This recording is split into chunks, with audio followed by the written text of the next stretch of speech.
Hi, my name is Raul Colon. I'm a professional illustrator and I illustrate picture books.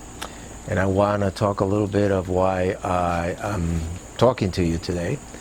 It's because one of the books I illustrated turned out to be an iconic book and a book that I find very special in all the work I've done in the past. I met Rosemary D'Alessandro a few years ago because I had signed another book for her that she found especially interesting, and it was titled My Mama Had a Dancing Heart. So I came to her house to sign this particular book for her as a special gift.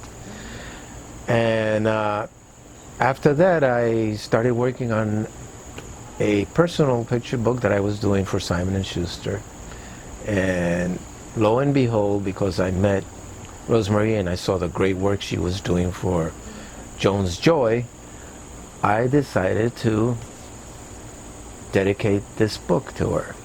And the book is titled Draw. And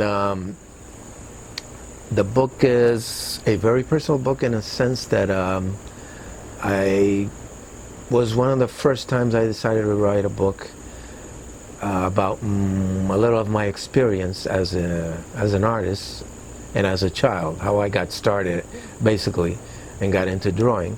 And it's about a little boy who spends his time, his childhood basically, drawing away, mostly because he can't go to school because he's a sick boy. So that's what you see here. And spends his time in bed. But in this particular book, I wrote about a boy who used to, or was interested in drawing animals, and does his own little safari, and ends up going to Africa. How he gets there, well, if you see the book, you'll realize how he did that. But there you see him in different illustrations. You will be able to see that he's taking his time to draw all kinds of animals in Africa. And that's his adventure, trying to capture everything to do with Africa, these African animals. And at some point, he meets all kinds of animals, as you can see here, and he's drawing a gorilla, hippopotamus, and as you saw before, lions. Sometimes the tables turn on him, and sometimes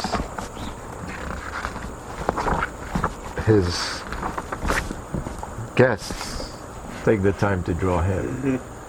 So it was the story of everything he went through in this little adventure. Finally, this elephant, who becomes his friend, says goodbye, and the adventure ends with the boy back in his room where it all started. And if you notice, the book you didn't see any words. There's no text to the book.